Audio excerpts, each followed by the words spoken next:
Hello, this video will be about extremely interesting and amazingly detailed prophecy from Germany, those of Alois Irlmaier, Bernard Rembold, and the traditionally very old birch tree prophecies from Germany. Although they will be in general local for the region from which they originate, still they will be equally relevant for all people on Earth, because they will be providing a glimpse into the dramatic events which will be happening very soon.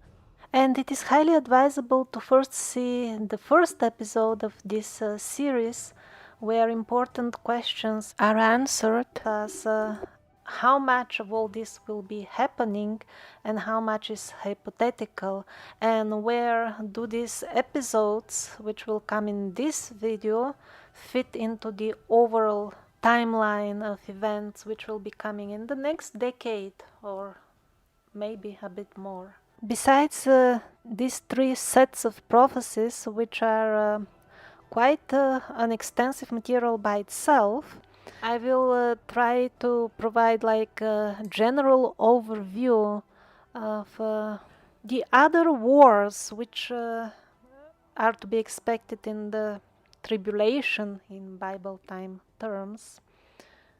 Although it will be only a matter of personal opinion if one wishes to see them as separate wars and revolutions and riots, or one continuous war which will be fought on many fronts and continents. Probably the second view of the situation will be more realistic, but ultimately it won't even matter who will fight who, because at the end all the participating armies will be completely annihilated because of the nature of the weapons which we have nowadays. And the purpose of this world war or series of wars will be for humanity to understand how senseless the entire concept of war is.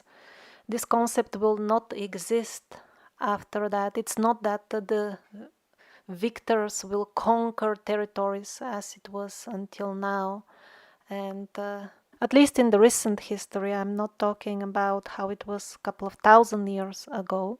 And the main purpose for which I will be mentioning details of who will be fighting who will not be to prepare you from now who will be the right and who will be the wrong in this war, but to strengthen your faith in the prophecies once the events start happening, because then the situation will look very hopeless, and the righteous people, the people with noble souls, will find a great source of inner power coming from these prophecies, because without them the situation would look hopeless. While those who will take shelter in the wisdom of the prophecies, they will remain calm, even while outside the world is getting destroyed. And to be able to take shelter in the wisdom of the prophecies, one has to study them in detail, so that when the events start unfolding, one will be sure, oh yes, it is exactly as expected, so the good end will come as well. There is no other way.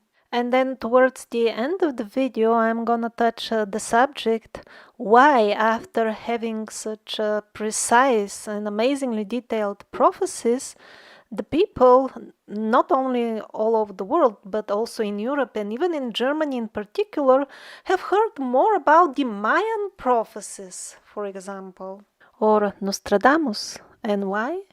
Because the Mayan prophecies, they lack any detail. Also, they were twisted by the media. Everything was done without consulting the actual Mayan elders.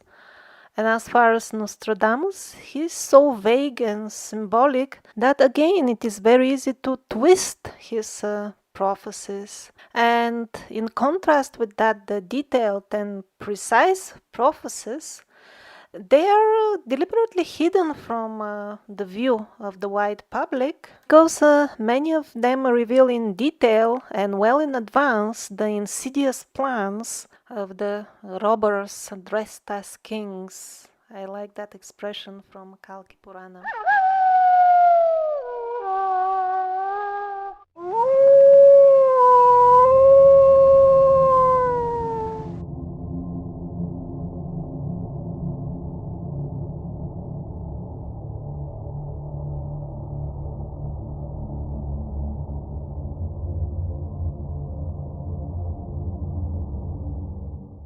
So Alois Irlmaier was born in a very ordinary German family and was a builder by trade. His astral vision opened towards the late years of his life, and at that time he started accepting people and helping them, but always for free. He decided never to accept payment for it and thus died in poverty. He could see the future in such an amazing detail and also the past that even courts, legal courts, were seeking his help in dissolving difficult cases, and even the Chancellor of Germany himself during the war times. Even the American General Clay, who was the US occupational, the head of the US occupation zone in Germany. There are a couple of websites which have many stories and details of how accurate he would see things. For example, a funny detail about our times, he saw the people as constantly talking next to their Zuban boxes, he said, and they even also play with them all the time.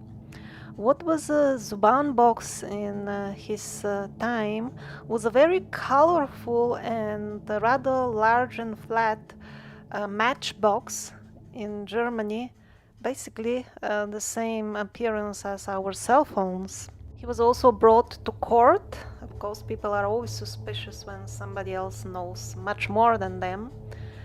But he was declared innocent because right in the court he told the judge, your wife is now at home, she's drinking tea with this and this person, and he described her dress and everything else, and everything turned out to be absolutely true.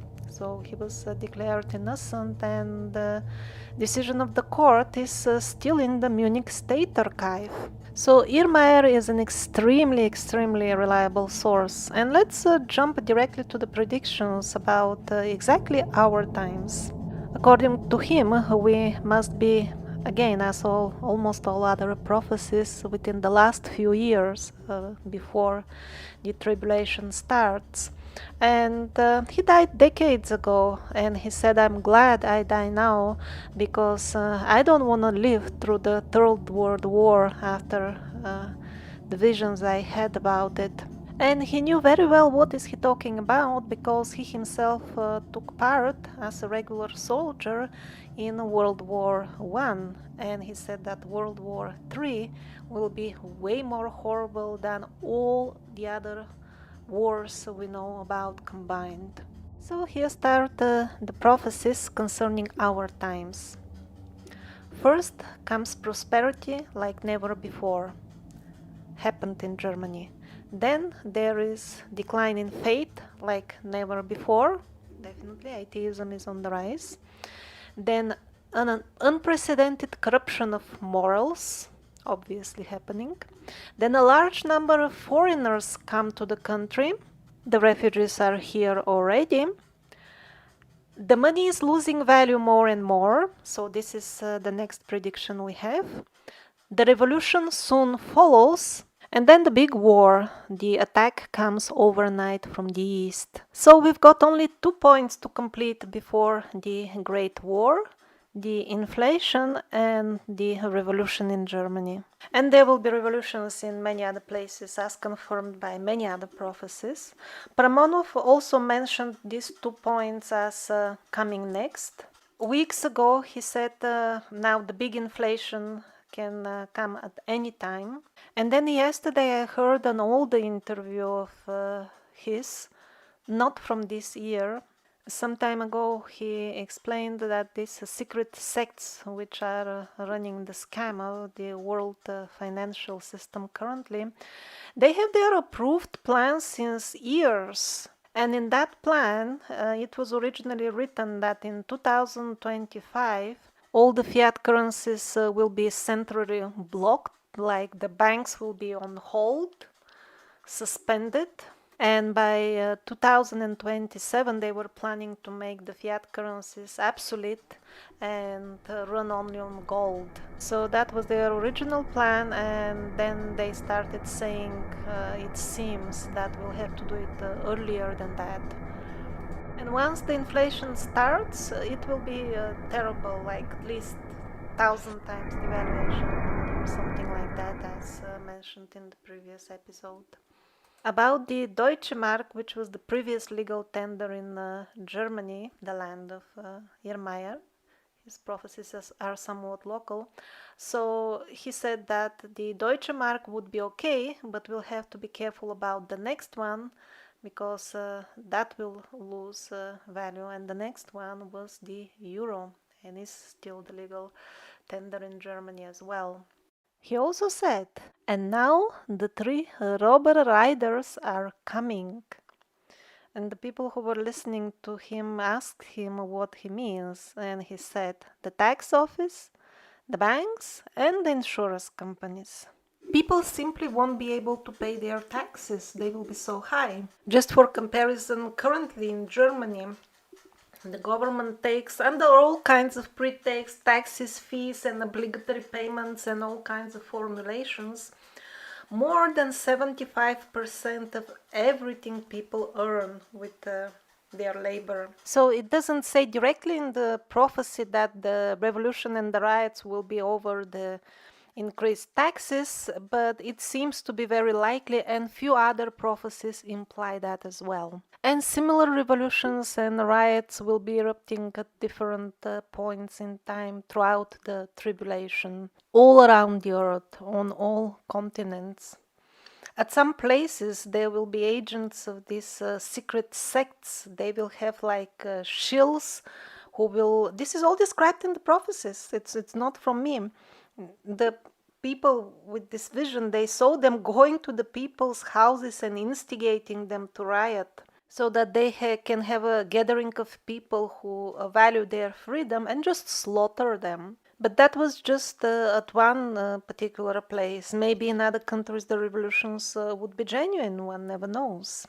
But in overall, the main aftermath of them will be just slaughter of lots of people.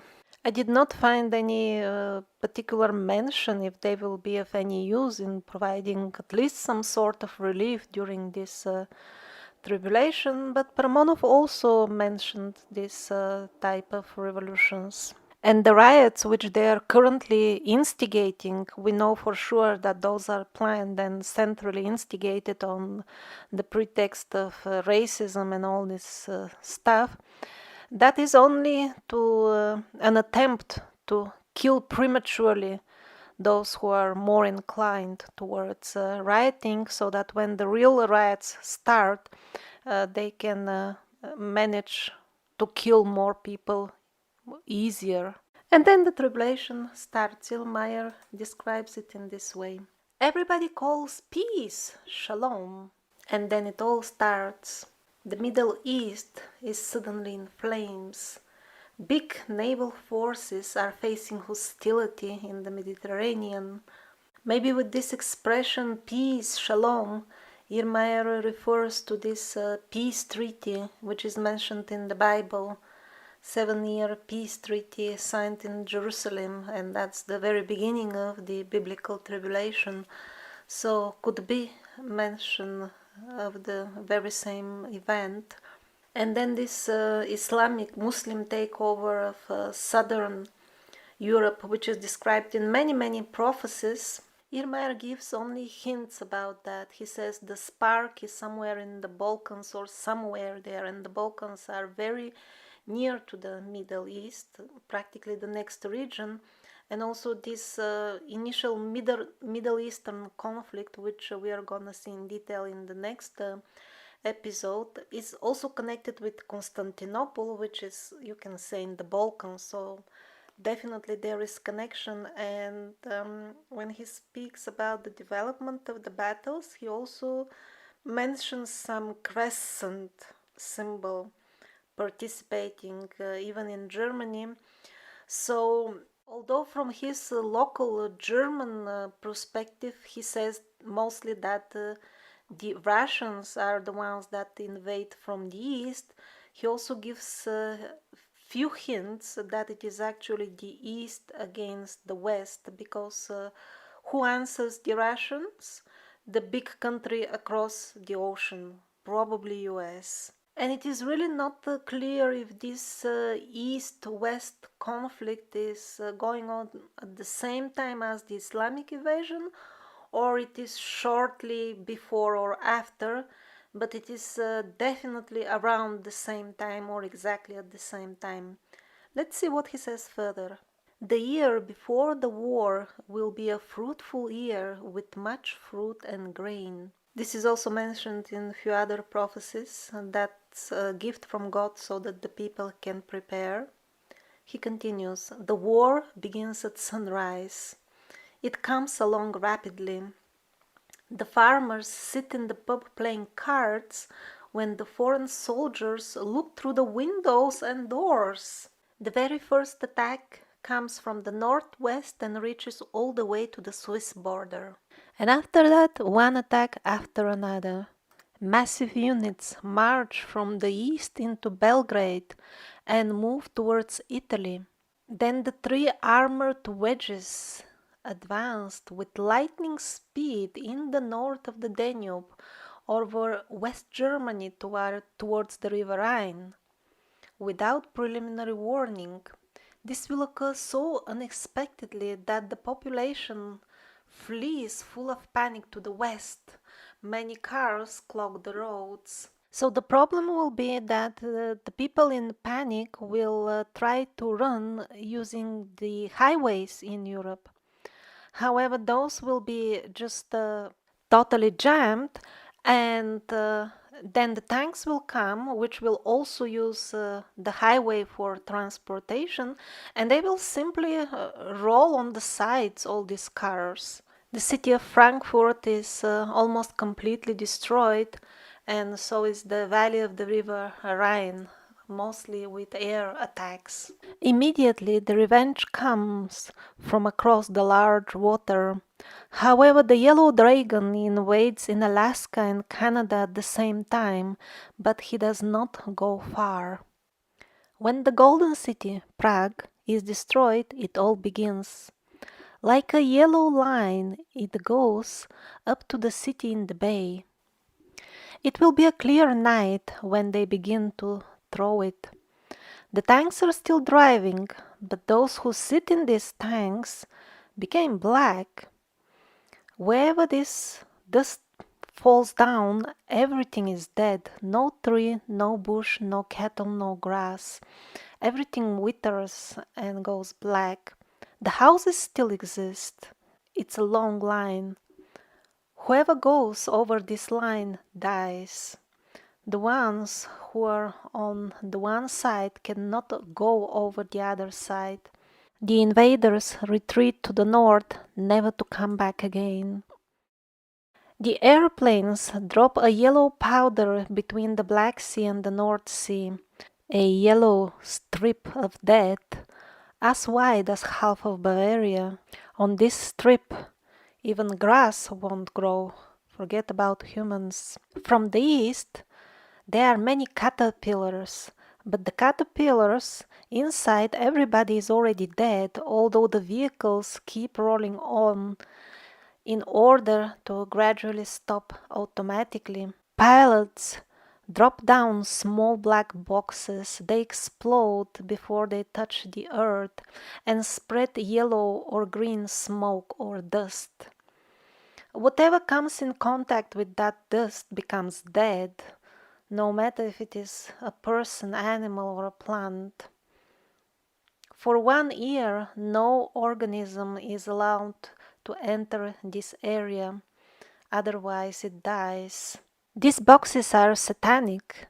Wherever they explode, everything becomes black and the meat falls off people's bones. So sharp is the poison. And then he continues to describe the destruction of England by these black boxes that they drop in the water, destabilize the world's waters, cause terrible floods all over the earth, and effectively submerge uh, part of the island along with other islands.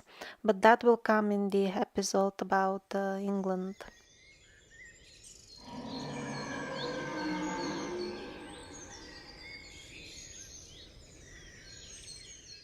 Irlmaier also spoke about this famous couple of days of darkness, which are subject of many genuine prophecies. So something like this is very likely to happen.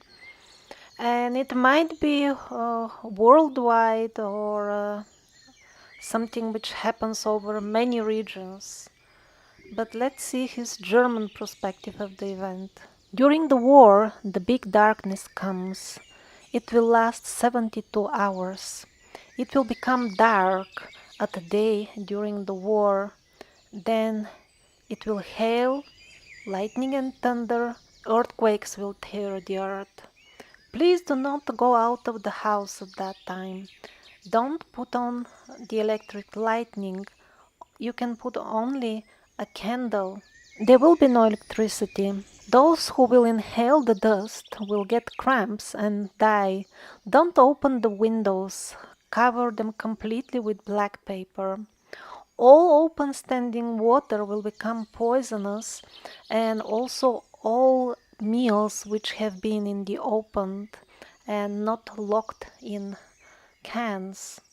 Also, meals in glass containers will become poisonous as they won't be protected completely.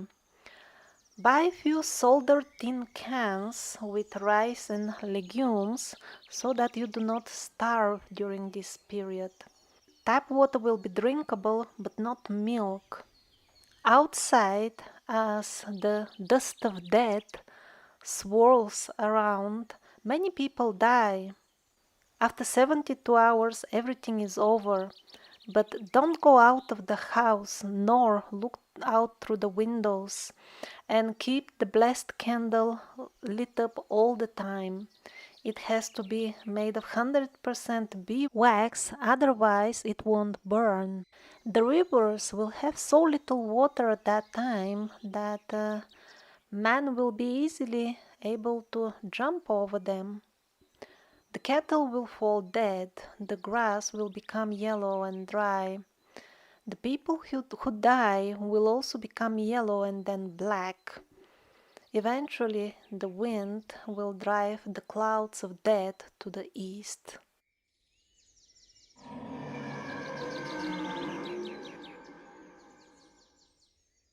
Irlmaier also mentioned that during these few years the climate will become suddenly much warmer. The glaciers in Germany they have a couple of glaciers over there. There will be no proper winters as we have now, no more winters. Exotic fruits will grow in Germany, oranges. Basically, the weather over there will be like as it is now in Italy.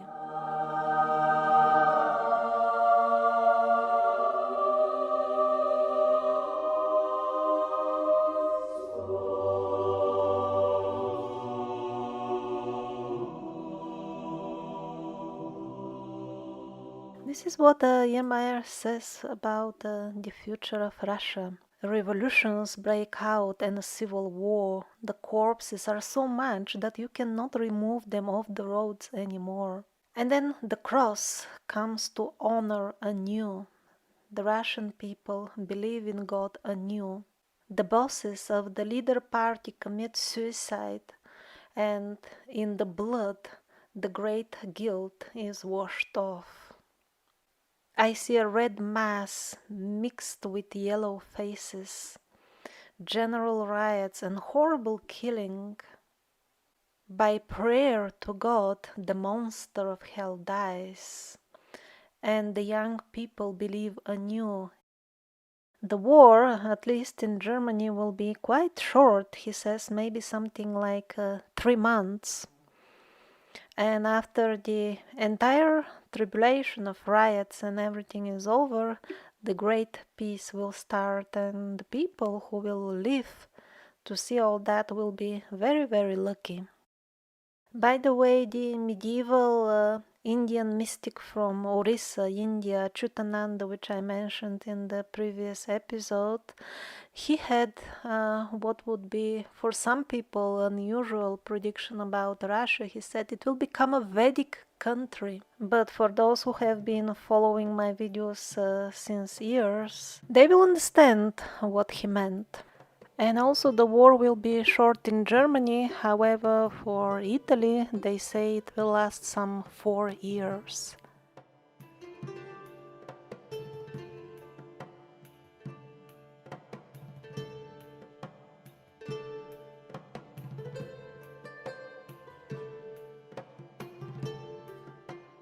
And now the prophecies of Bernard Rambold. They are remarkably well preserved, considering that they are quite old, and he was illiterate, but a pastor wrote them down. He is also an extremely reliable source. He's been verified many times that he is genuine, and he left prophecies for all the times through history, starting from his own time until date, and they have come true. Of course, we can't expect that clear language and almost as modern as we had from Irlmaier, but still, I will read that part of the prophecies which is for our times. I will skip the earlier part, otherwise this video will be too long. This is the beginning of the Blood Age, starts he. The city of Cologne will see a terrible battle. Mostly he is talking actually about locations around his own regions. Again, these are very regional prophecies. We should not assume that the center of the entire war was around Cologne. He is just reporting what he saw about the future of this particular region. There will be blood until the ankle, but then at the end a foreign king will stand up and fight for victory. Most likely that is the same big country across the big water that Irlmaier is mentioning. The rest of the enemy escapes to the Birch Tree County. Here the last great battle is fought for the good cause. The foreigners brought Black Death into the country. This could be a reference to the deadly powder they would be sprinkling, or maybe some deadly disease, and by foreigners, well, it can mean pretty much anybody, because many countries will be involved in this war, and everybody will be a foreigner, more or less. What is spared by the sword will be eaten by the plague. At this time, France will be divided. There will be other prophecies in this regard, lots of them in the future episodes. The German kingdom will elect a simple man as emperor. Simple man is Bauer. They have translated Bauer as a simple man, means like a peasant, an agriculture person, but also it can mean a simple soldier.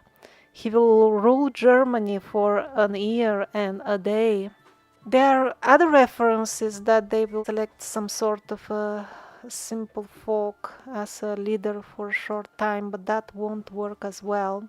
He who wears the imperial crown after him will be a man the world has long hoped for. This is one of the countless references to the future incarnation of Christ. Well, it's not future, it's for us it is already present, and these are the prophecies of the time when he will be ruling as a king after he defeats the Antichrist. There are countless, Christian, I found many Catholic prophecies about him. In the European prophecies, they usually call him the great monarch. At this time, there will be no more Jewish people in Germany. And after that, there will be good and happy time, and the praise of God will dwell on earth. And then there is no war ever again. He made remarks regarding some of the lines of his prophecies, namely that there will be a uprising in Germany and then a religious war will break with invading Muslim people, which is very much in agreement with what Irlmaier says about the uprising and then the invasion. And he also says that the invasion will be of Muslims and Russians, and many other foreign kings will be involved. While at the same time, France is in civil war, he says, which is confirmed by many other prophecies.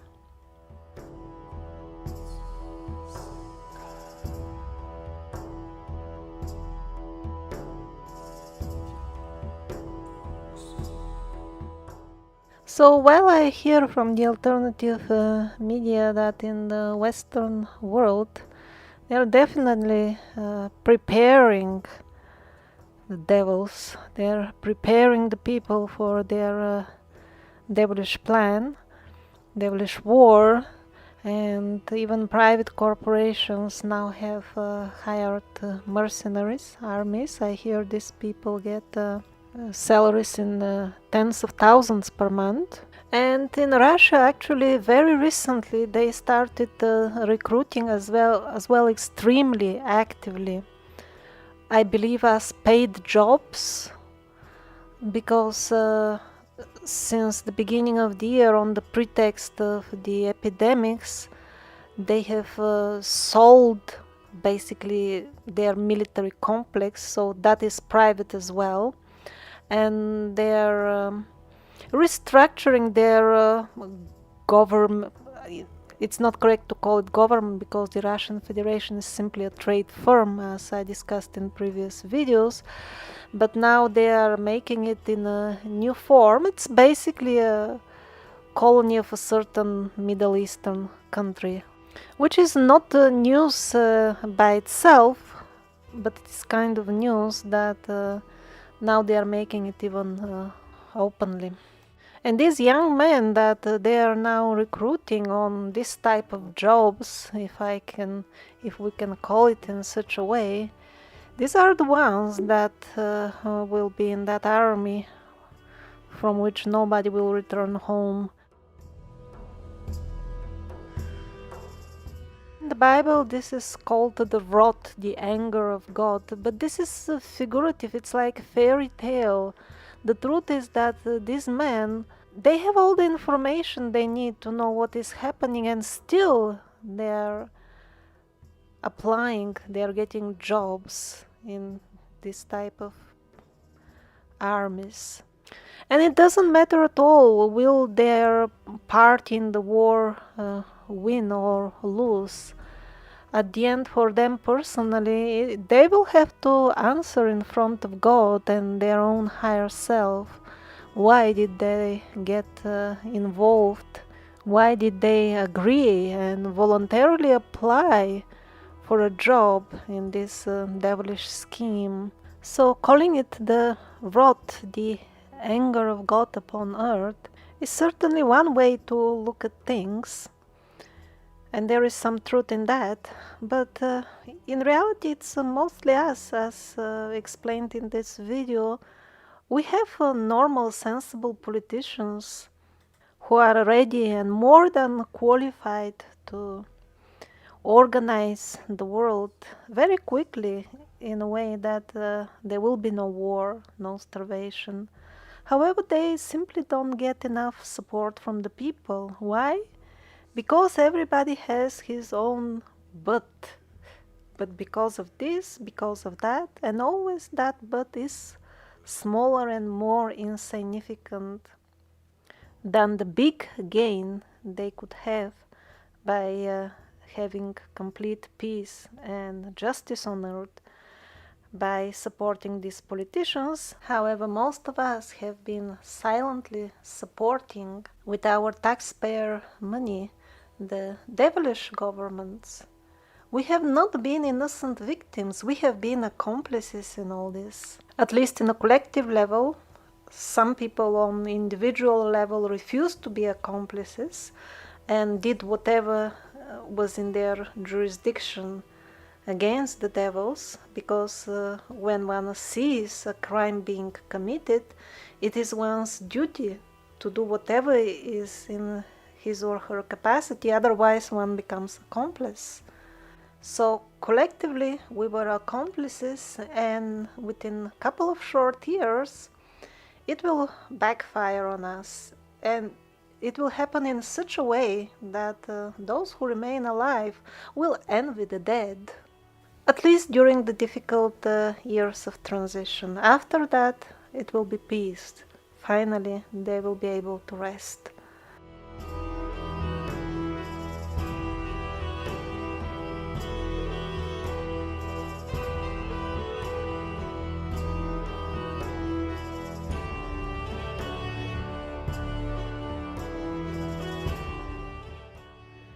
Otrok Vyacheslav also mentioned a great war between Russia and China.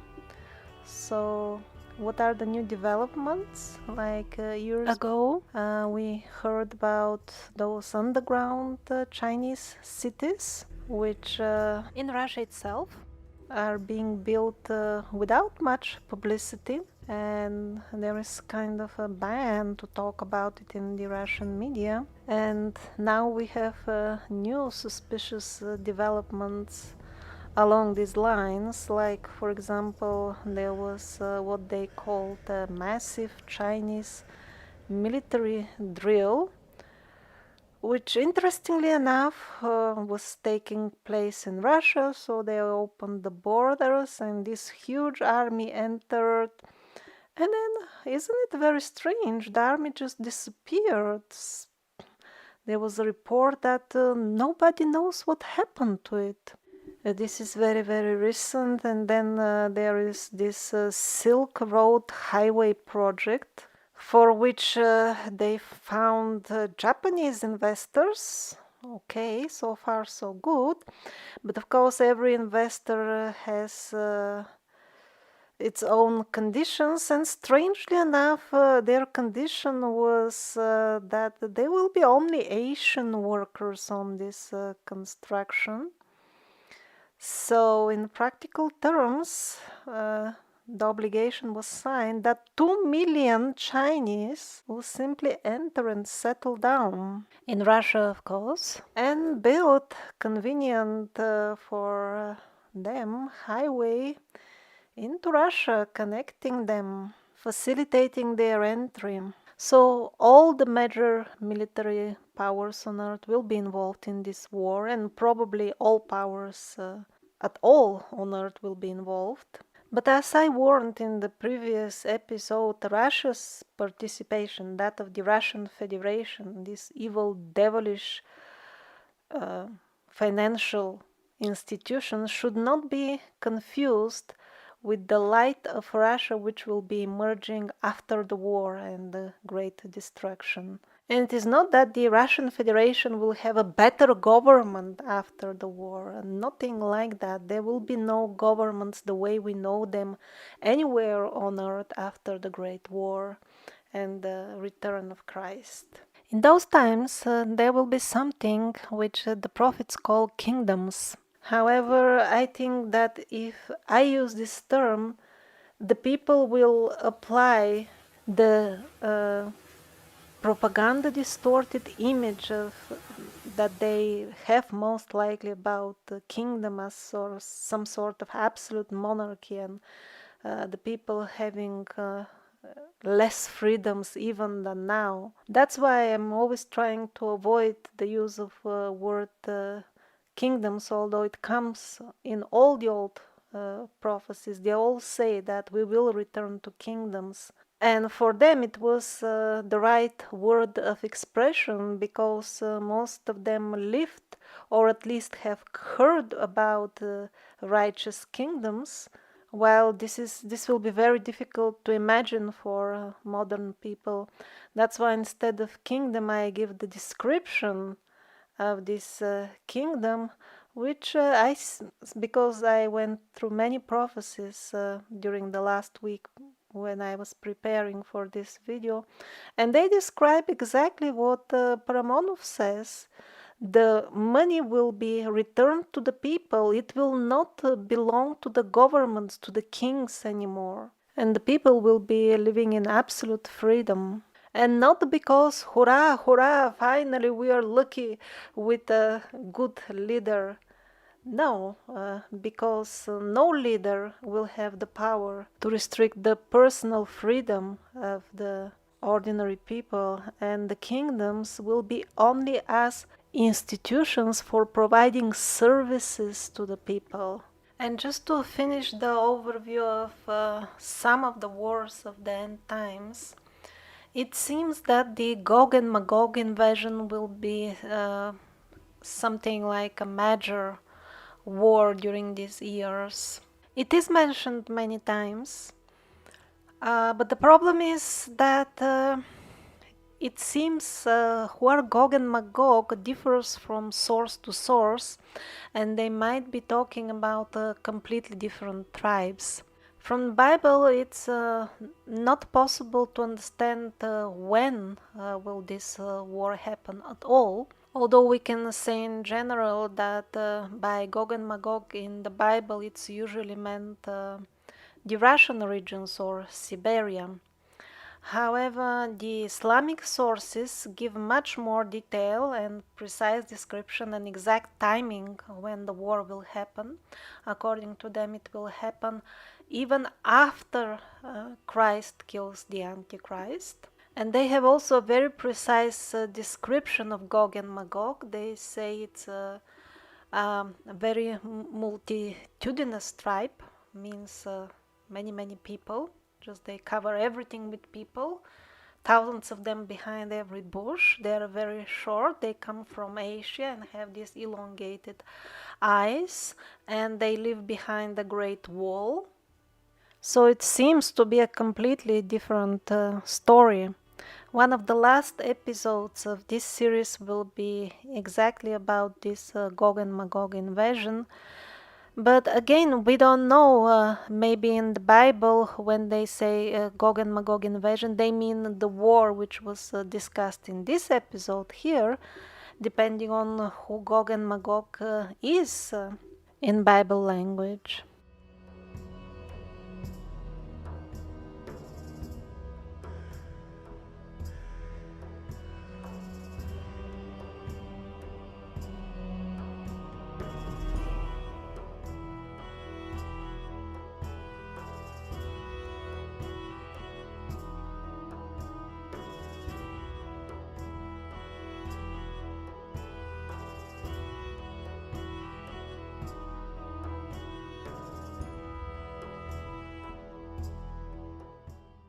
And now the birch tree prophecies of Germany.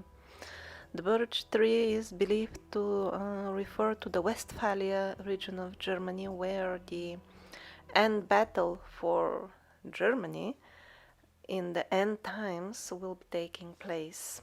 These are very old prophecies, and actually we no longer know by whom were they made originally.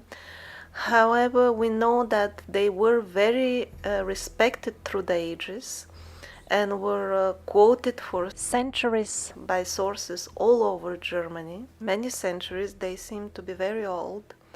So, and that's why I decided to include them, because if so many people in the really old times thought they were important, well, most likely they were important. And there is no one single text of the prophecies. Instead of that, they appeared in written form, in some cases as early as 5-6 centuries ago, according to mainstream dating. So I'm just gonna read for you parts of some of the variations of these prophecies.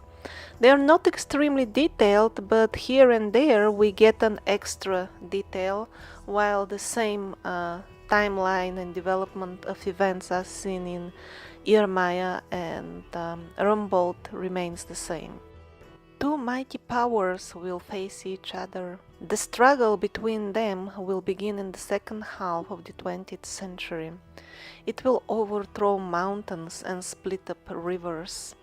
A great challenge will come to pass, such as no mortal man will have ever expected. Heaven and hell will confront each other in this struggle. Old states will perish, and light and darkness will be put against each other with swords, but it will be swords of different fashion. With these swords, it will be possible to cut up the skies and split the earth. A great lament will come all over mankind, and only a small batch will survive the storm, the pestilence, and the horror.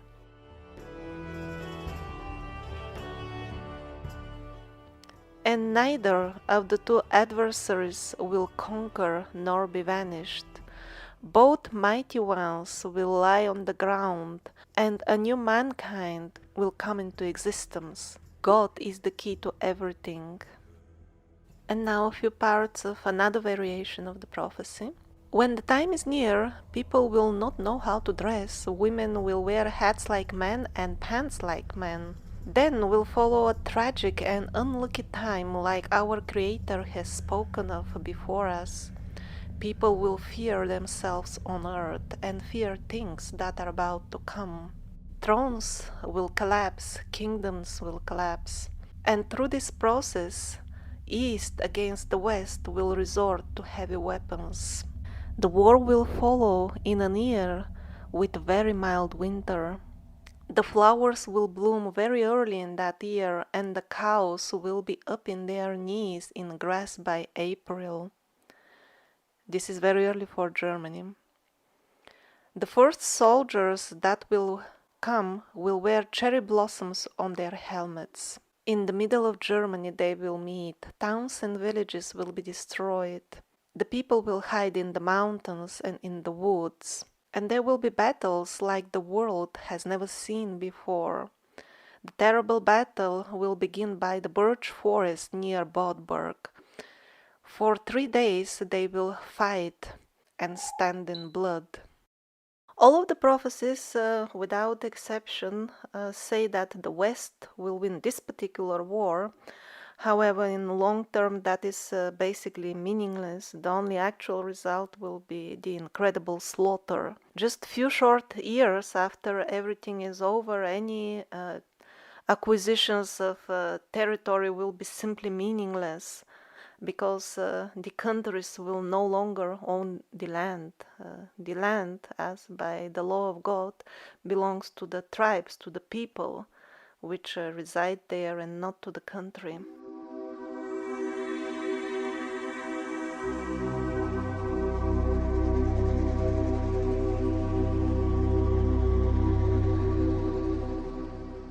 So, as you see, we have incredibly detailed and precise prophecies.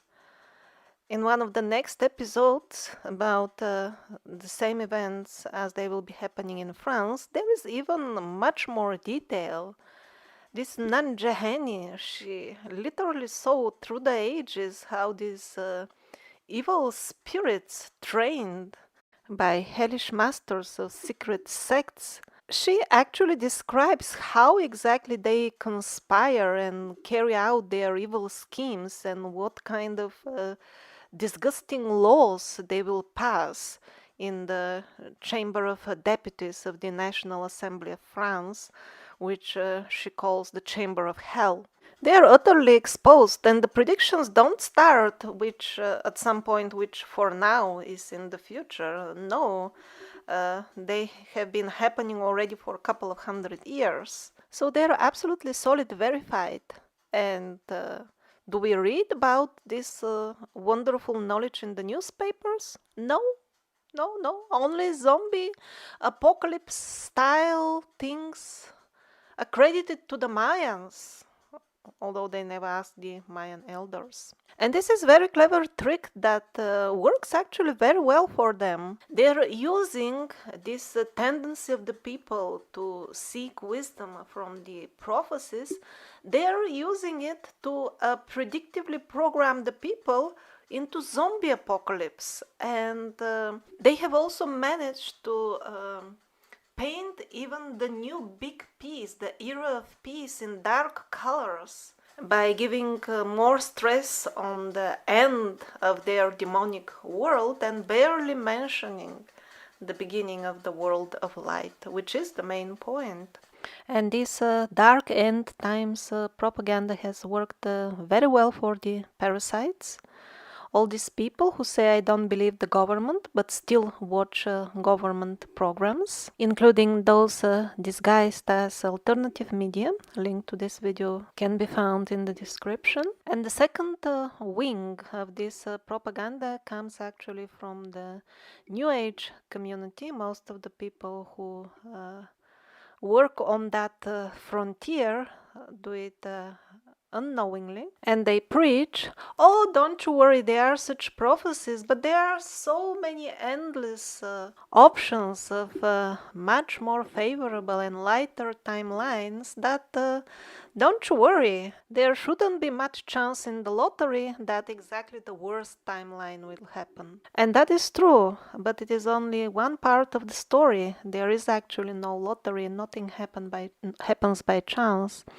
And this the dark times of 7 years of tribulation or whatever, something of that range, is the most likely scenario, or to be more precise, I believe that a slightly lighter timeline with slightly less tribulation is most likely. And I see that solidifying more and more, because the nearer the events get, the less chances we have. And for now, I don't see any considerable percentage of the people on Earth changing their ways of thinking. I see no signs or reasons to believe that there will be another change of plans, a transfer to a timeline with even less wars and tribulations and starvation. Actually, I'm not aware of even a single prophecy from a verified prophet which talks about smooth and easy transition. And all these prophecies are given to us not to scare us, but to prepare us. And when the things start and we see that indeed they are developing in this way, and we see how close are we to the timeline described in the prophecies, to make our decisions accordingly.